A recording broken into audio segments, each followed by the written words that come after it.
Oh, I would just say intolerant to people's incompetence.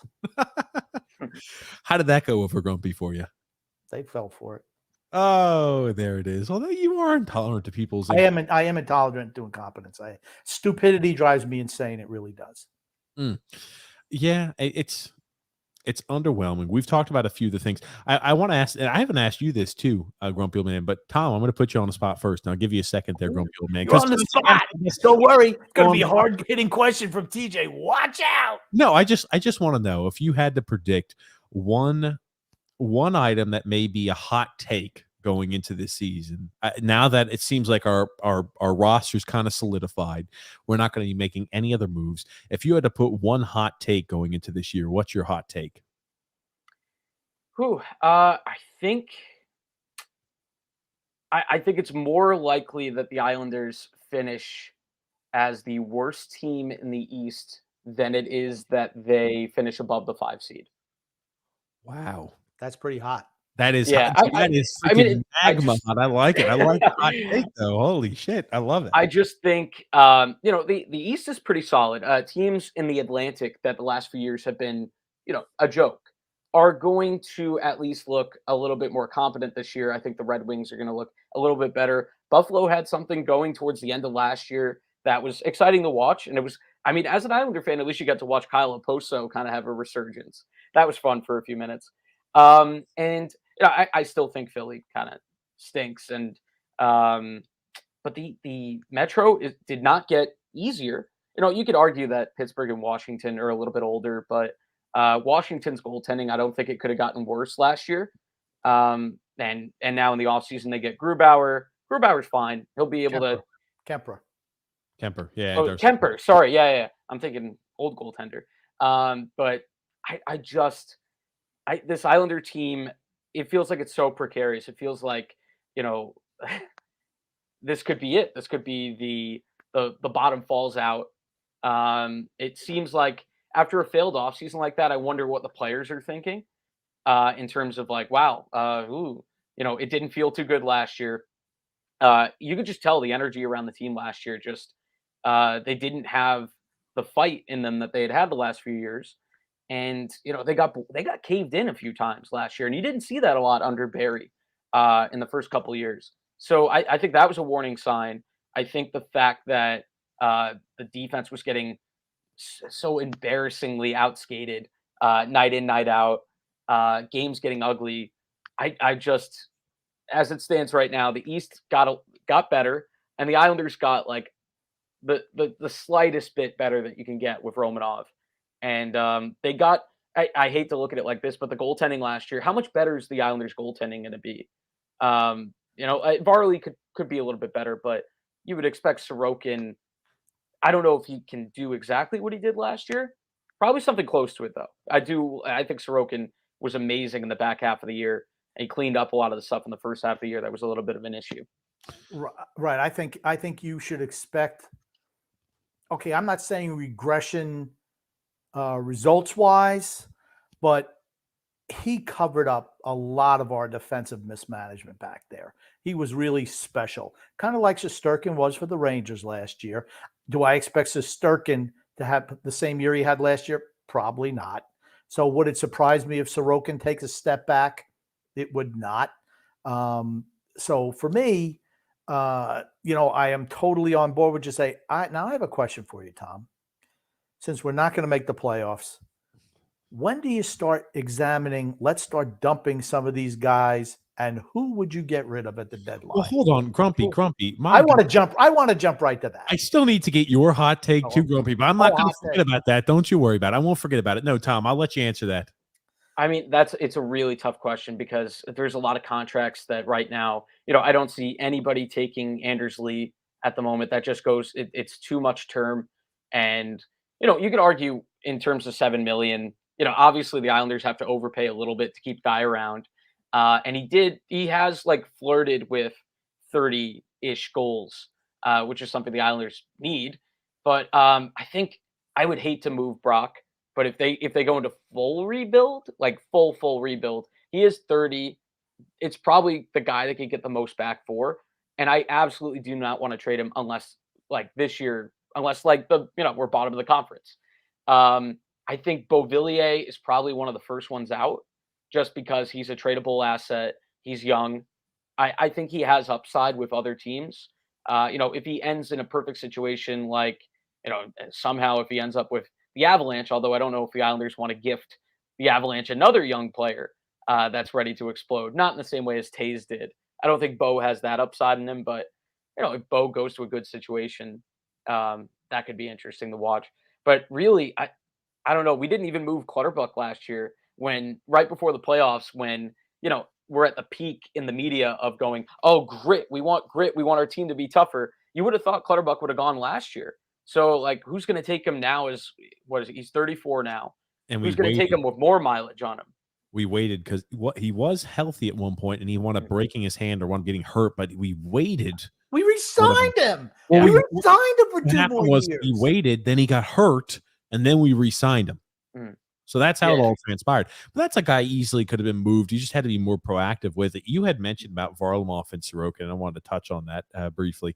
I don't, and so did Grumpy. I don't think Sorokin, right? I think that, we look at the sustainability of the year he had last year, right? I don't think we talk about Shesterkin. I think that the likelihood that his performance is sustainable at the level it was last year is extremely low. I think Sorokin has a higher chance to have that sort of performance than a guy like Shesterkin did.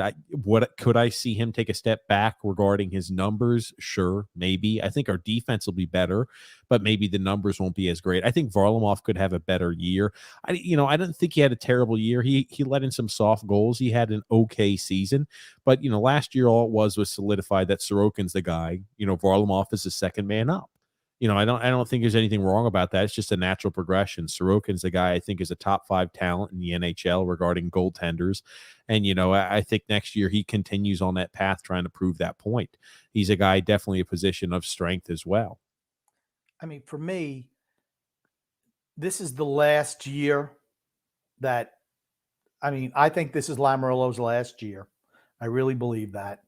What I don't want to see is us be close to a playoff spot and him just piss away more assets to take one more kick at the can to get knocked out in the first round.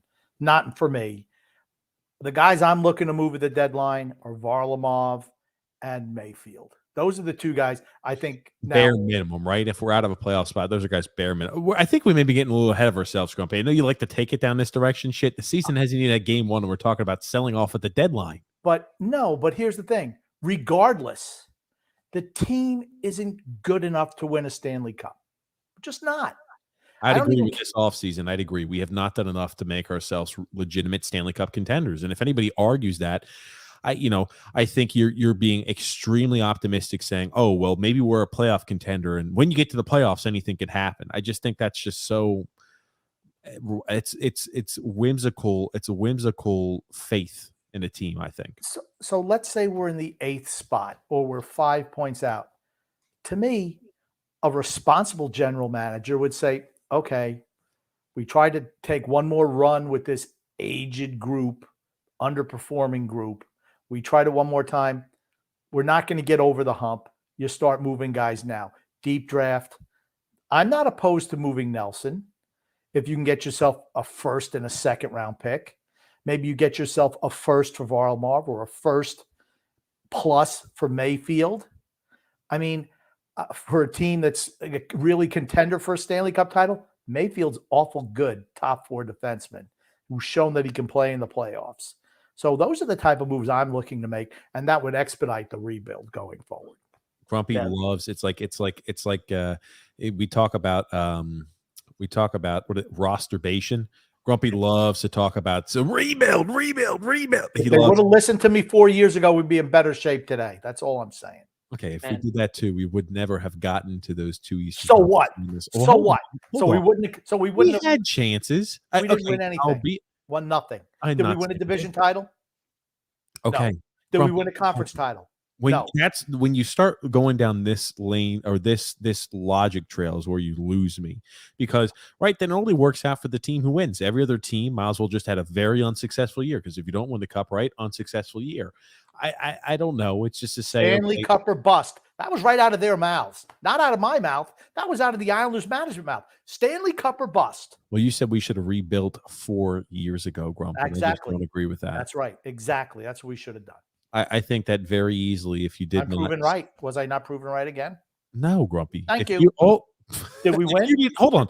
If you didn't sign Anders Lee, hold on, stop. If you didn't sign Anders Lee to that hideous contract, you'd be in a much better financial situation. The same thing again. You didn't have to re-sign back. I think ownership re-signed Josh Bailey. Maybe it was, I don't remember who it was, but Garth. That was Snow. That was still Garth. That was Snow. You look at a few of these that were done and you say, wow, yikes. I mean, like it's not like we needed to rebuild. We just need to be smart with how we were structuring the team.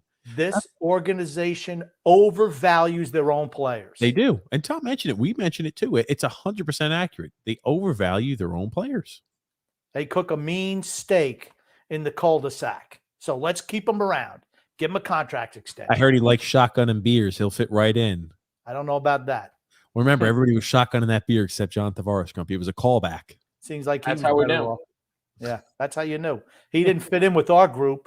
Oh, unwilling to shotgun those beers. Oh, good gracious. I will say, though, that I just want to clarify with Nelson. I think that's like a like the team has to be absolutely awful for them to trade Nelson. I think the bottom would need to fall out because I do think that if the team's even like somewhat competitive, I would hold on to Brock Nelson at least one more year because he's got 3 more years on his contract. You don't have to rush to sell him. And he is one of the better players on the team. He's one of the only guys that could score.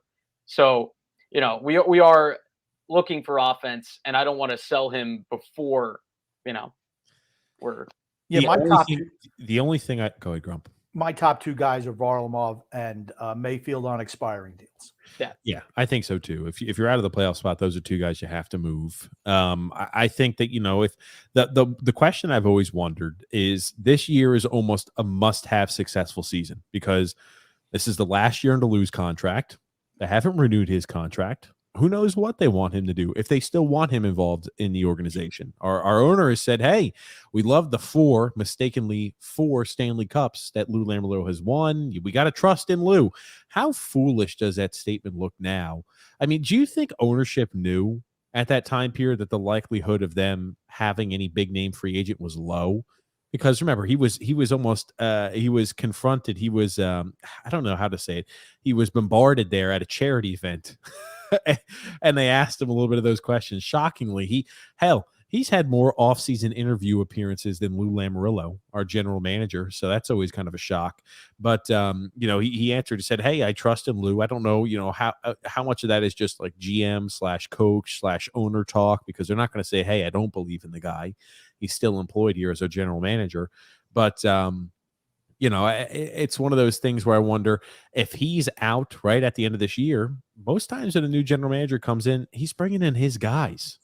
So, you know, if you don't have immediate results as under Lane Lambert, I could easily see them moving away from a guy like that. But there's a lot of ifs going into this season and going forward. And I think this is the first time, right, we've had so many question marks. And I think more question marks that could have negative results since what, Grumpy? I don't know when, Grumpy. I mean, like even like Doug Waite time period or even prior Doug Waite, because when Lamoriello and Trotz came in, our expectations were extremely low. We said, sure, hey, anything is better than what we saw with the lack of system and lack of production. Every year after that, our expectations have been high, and I think rightfully so. This is the first time I think their expectations are a lot lower, and there's a lot of question marks that I think could have negative answers to them going forward.